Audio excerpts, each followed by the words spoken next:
Saudações, queridos e queridas! É com muita alegria que eu estou aqui para mais uma aula de História do Brasil. Essa aula do tema ainda da República Velha, Primeira República ou República Oligárquica.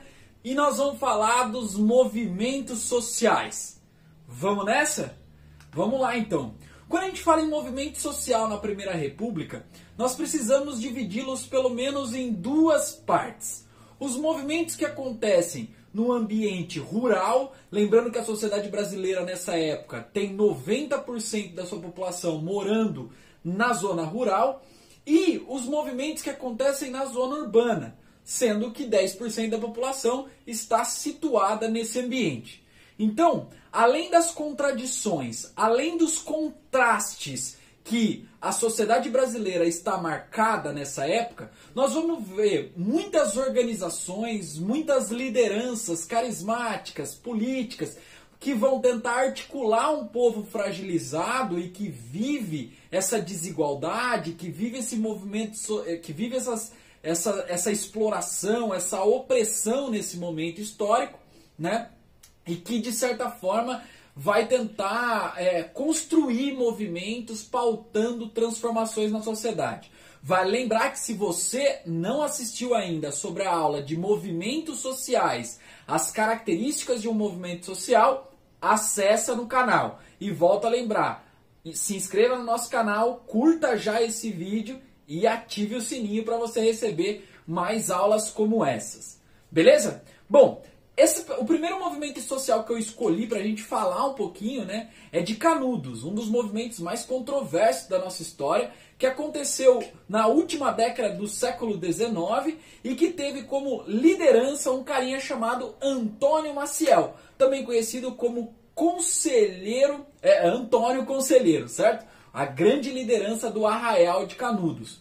Pois bem, o Antônio Maciel era um sujeito que vivia perambulando no interior, no sertão nordestino, conversando com as pessoas, dialogando com as pessoas e tentando resolver as suas necessidades fundamentais a partir da oração, a partir da religiosidade. Vale lembrar que o sertão nordestino, naquela época, né, era uma região com muitas dificuldades climáticas que também não tinha tanta assistência do Estado, não tinha nenhuma assistência do Estado, né? O interior do Nordeste brasileiro era pautado, baseado no coronelismo. E esses coronéis, como fazendo do Estado o seu próprio patrimônio privado, não autorizava que recursos para viabilizar uma mínima vida social pudesse chegar no interior nordestino. Então, o que o Antônio Conselheiro fazia era perambular durante a última década do século XIX no interior nordestino, dialogando, pregando a solidariedade, criando afetos, criando relações sociais e, consequentemente, essas pessoas que estavam totalmente sem esperança, desamparadas, né, passam a segui-lo. Né?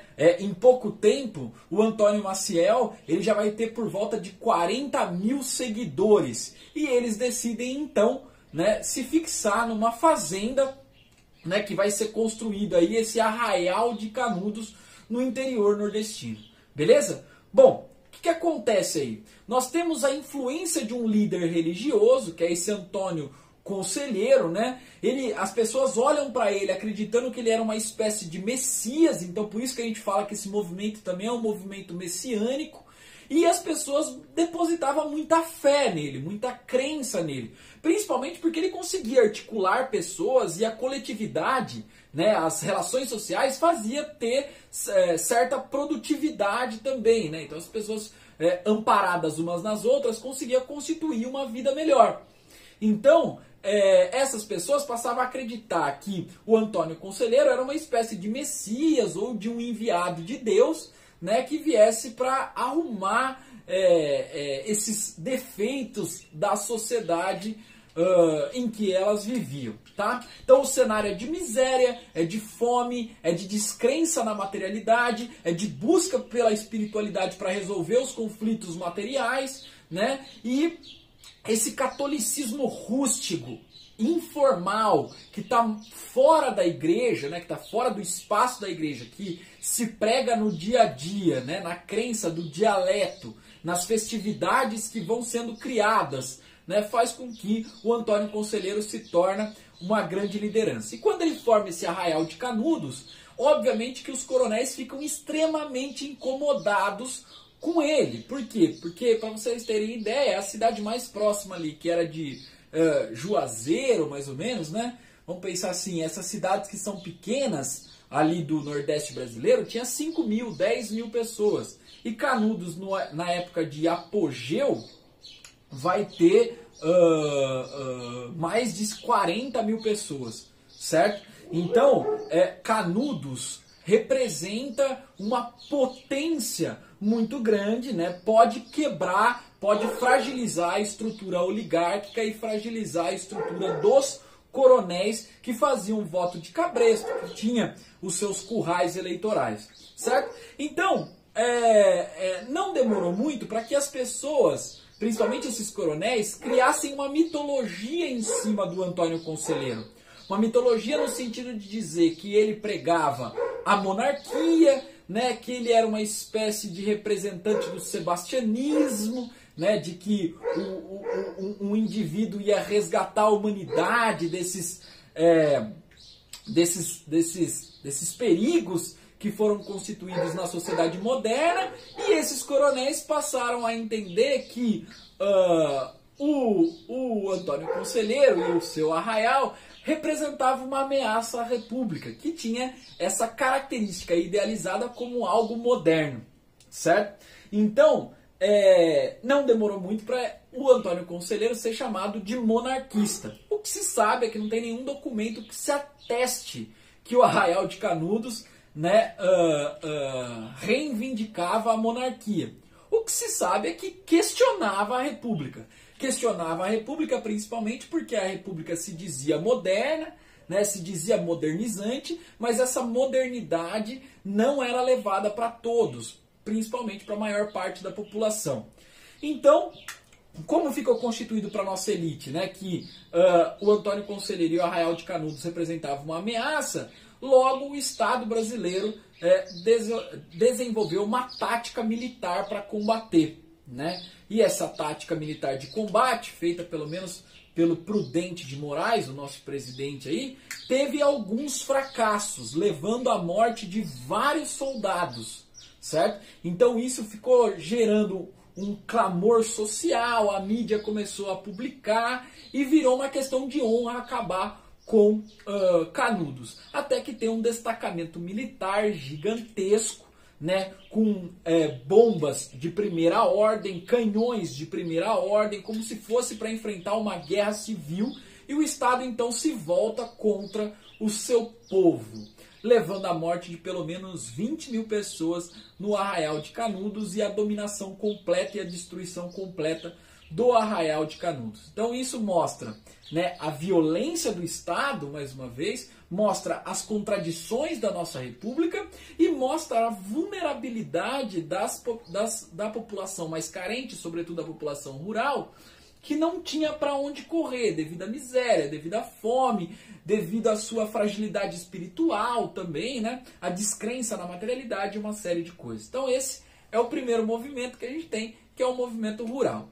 O segundo movimento que a gente tem é a Guerra do Contestado, né, que vai acontecer um pouco mais para frente de Canudos, que tem bastante característica semelhante com Canudos, né? Ela também pode ser chamada de um movimento rural, é um movimento messiânico, né? E é um movimento que tenta lidar com essa precarização econômica da população mais carente do Brasil. Então vamos pensar.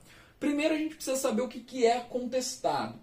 Contestado, pessoal, é uma região que fica entre Santa Catarina e Paraná, do lado oeste, que faz fronteira com a Argentina. Tá? Então no mapa aqui você pode perceber, o litoral está aqui, né, o litoral atlântico. Essa é a região do contestado. Essa região tinha bastante madeira, né, e uma possível exploração de erva mate. Então essa região tinha uma potencialidade capitalista que interessava o Brasil moderno, que interessava essas oligarquias que gostariam de fazer essa disputa essencialmente por essa região.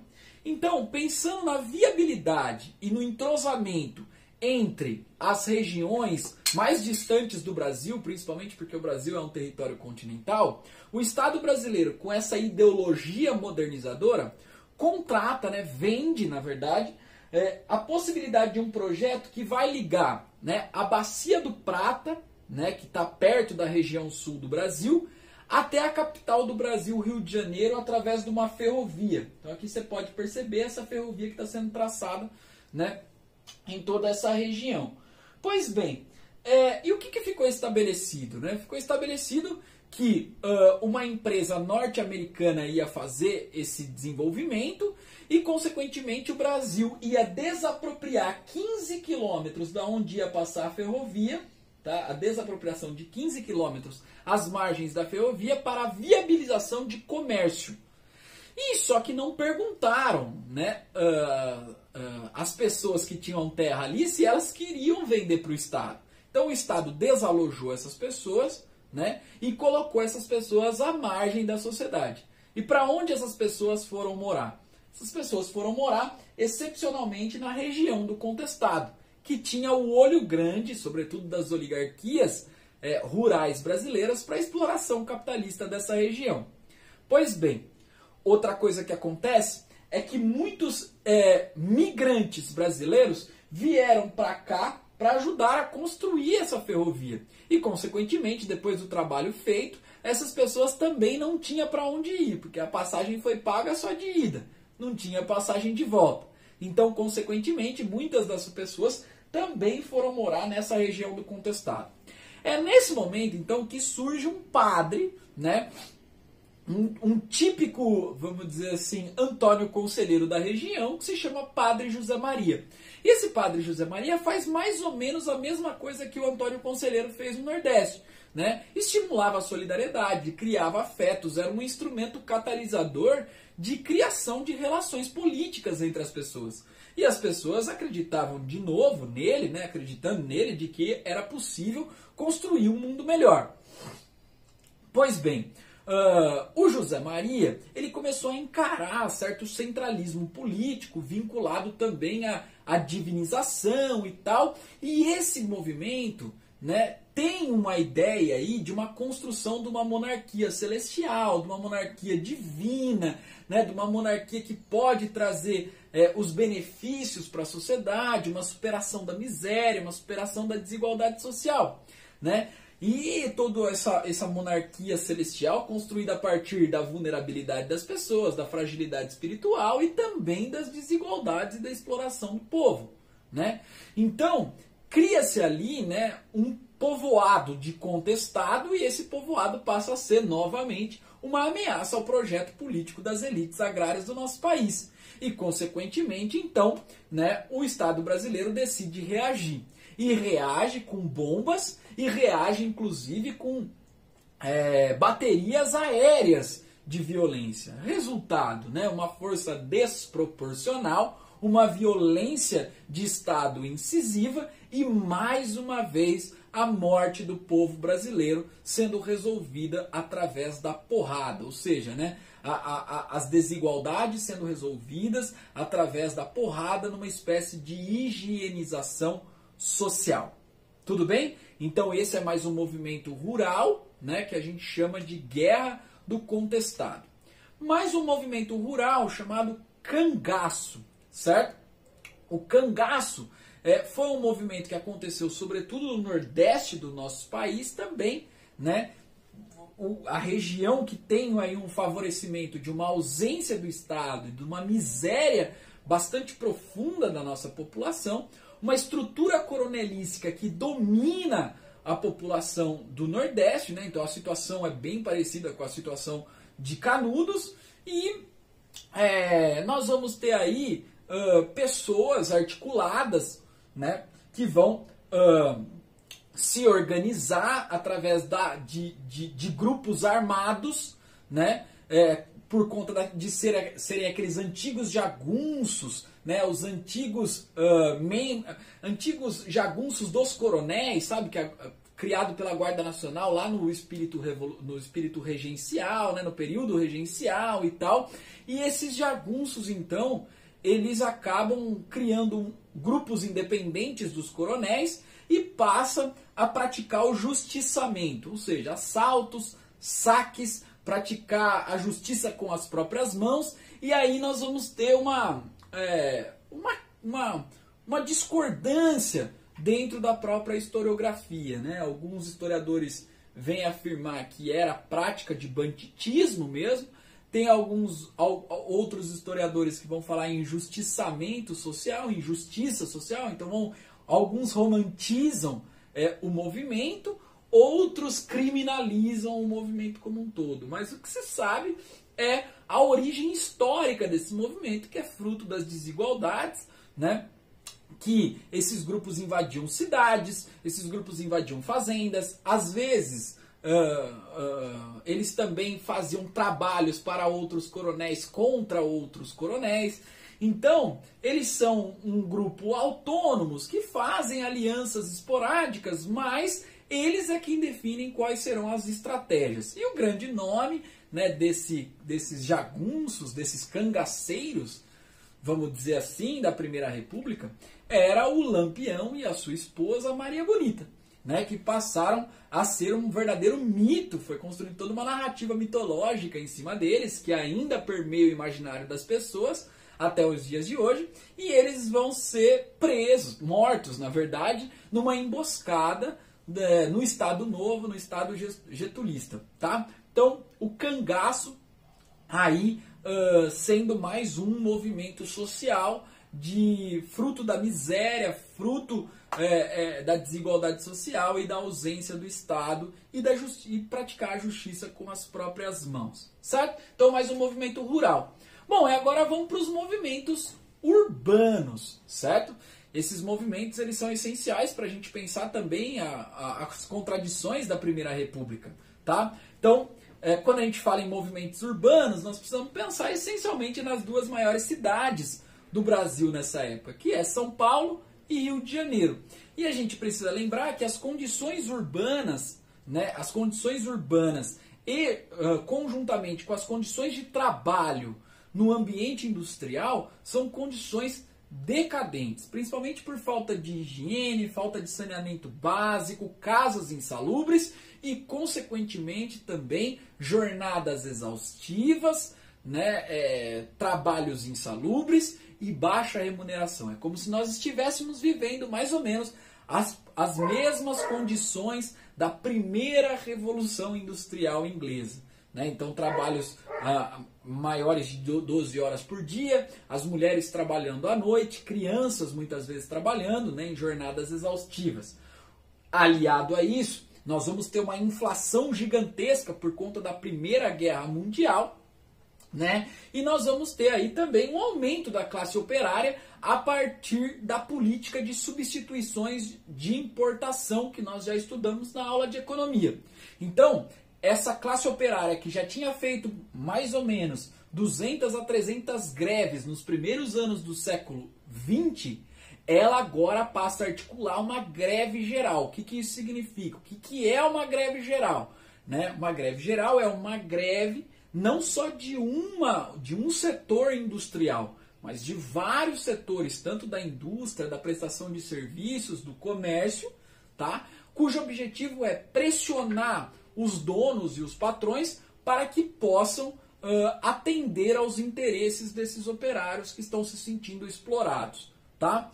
E aí, nesse cenário, nós temos uma influência dos imigrantes italianos no Brasil, principalmente que eles vieram de uma Europa que já estava se industrializando, então eles já tinham conhecimento de algumas ideologias políticas, como o anarquismo, né?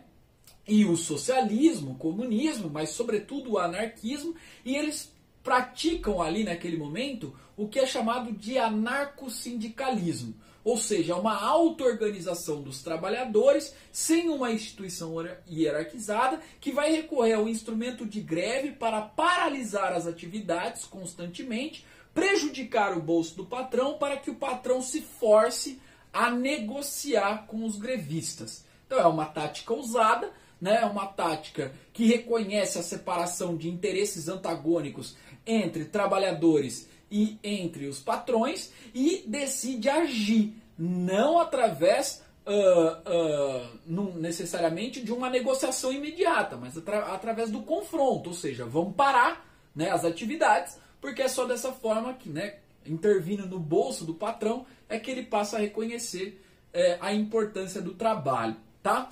Então, a greve geral começa com mulheres e também dentro da indústria têxtil, que é muito forte no Brás, ali em São Paulo.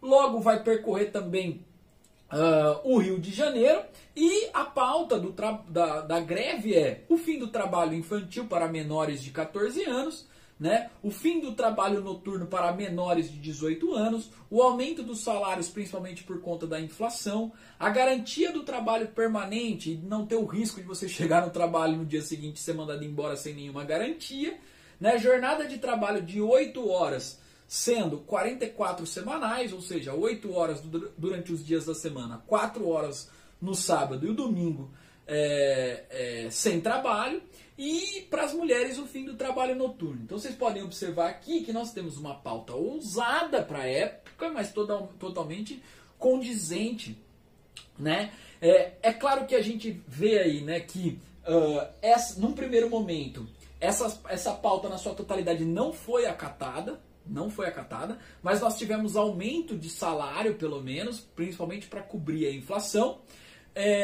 Mas o que é o mais importante disso é que os trabalhadores, depois da greve geral de 1917, vale lembrar que é o mesmo ano da Revolução Russa, que a Revolução Russa está influenciando os trabalhadores do mundo todo, né, a se tornarem agentes políticos, né? Como a gente pode perceber nesse exato momento, esses trabalhadores, eles estão se consolidando como uma força política no Estado brasileiro, né, que vai ser, obviamente, uma força muito importante depois para a formação do Estado getulista, tá?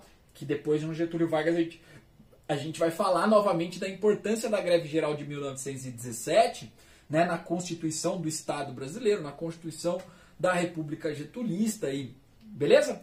Bom, o anarquismo passa a ser fortemente reprimido pelo Estado. Em 1921 é criada uma lei de repressão ao anarquismo, mas em 1922 se cria aí o Partido Comunista do Brasil, o PCB, né? E muitos dos anarquistas que participaram do movimento da greve geral de 1917 vai então sair da sua ideologia anarquista e participar agora da construção política do comunismo, né? Que já percebe a importância do partido político, né? E que já sai da auto-organização e já começa a perceber numa organização hierarquizada. E essa construção do Partido Comunista do Brasil, que é o PCB, né? Ela é um reflexo, obviamente, da política de expansão do comunismo no mundo, né? Que acontece na União Soviética, tá? E também a gente não pode esquecer dessa simbólica frase do último presidente da República Oligarca, Washington Luiz, que falava que a questão social é caso de polícia. Então, se era caso de polícia, os trabalhadores passaram a se organizar cada vez mais para reivindicar os seus direitos. Então, nesse momento aqui, nós temos um movimento social que é um movimento reivindicativo, mas que não tem ainda um programa de governo para o Brasil. E a partir da sua constituição como um movimento político de fato, aí sim esse corpo de funcionários, de empregados, de proletários, de operários passam a tentar programar, né, uma forma de organização política do Estado também que inclua essa classe importante para a produção capitalista no Brasil. Beleza? Bom, vamos falar de mais um, que a gente não pode esquecer, que esse também é um movimento urbano, que é o tenentismo, pessoal. A gente não pode esquecer desse movimento, que é fundamental. Por que a gente não pode esquecer desse movimento? Bom, vamos pensar no seguinte. O tenentismo foi um movimento da juventude militar, ou seja, de um grupo de baixa patente de dentro do exército, tá? Que buscava a superação do Estado oligárquico, né? Buscava a modernização administrativa. Então, era um grupo que muitas vezes tinha saído da sociedade mais humilde, da parte da sociedade mais humilde, né, que conseguiu ter acesso à educação militar por conta de que os seus pais tiveram condição de enviar os seus filhos ao Rio de Janeiro, pelo menos para estudar um pouco. E nessas escolas militares, geralmente eles ganhavam um soldo, um salário para estudar.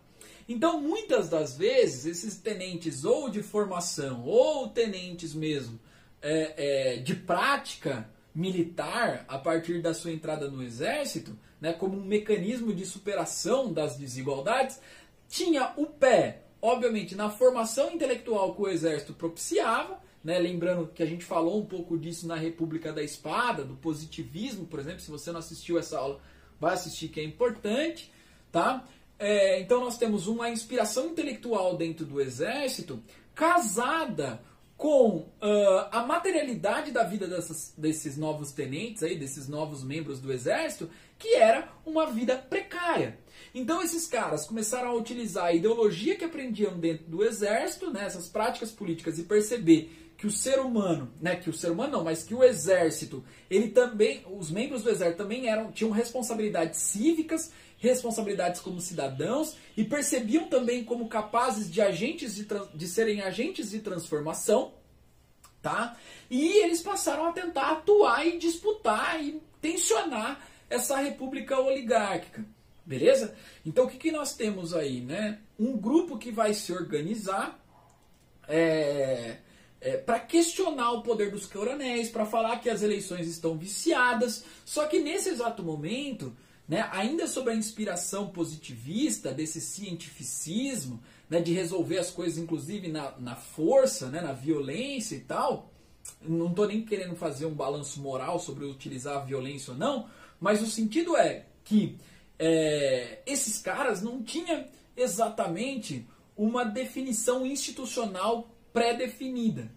Tá? O que eu estou querendo dizer, não dá pra gente falar que esses caras eram de esquerda, embora muitos destes vão compor o campo da esquerda no futuro, como é o caso do Luiz Carlos Prestes. Tá? Mas também nós vamos ter originários aí que vão compor também as frentes de direita também, tá? Que também foram tenentes. Então o que a gente pode perceber é que esse grupo é um grupo que se vê capaz de transformar a política brasileira, inclusive acreditando numa salvação nacional, né, dando protagonismo ao exército brasileiro também, fruto daquilo que já havia sido ensaiado no pós-guerra do Paraguai e que só foi intensificando depois com a proclamação da República. Tá? Então, em 1922, nós temos a revolta do Forte de Copacabana, né, onde alguns agentes, alguns tenentes, decidem fazer uma marcha condenando, né,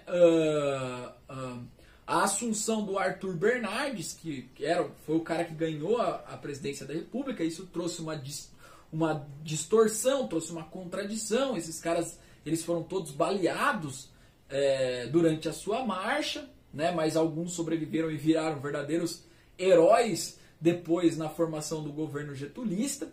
Em 1924 nós vamos ter a Revolução Paulista, que esses tenentes acabam ocupando São Paulo durante 22 dias, então, que é interessante também, mas depois eles fogem de São Paulo por conta de uma ameaça repressora, né, do próprio Estado brasileiro, e eles formam no sul do país, junto com um movimento que tinha iniciado no sul, o que é chamado de Coluna Prestes. Os caras percorrem mais de 20 mil quilômetros no Brasil, fazendo toda uma circulação no Brasil aí, a pé durante anos, denunciando os mandos e os desmandos da elite oligárquica brasileira, né, com mais de 1000 homens, inclusive.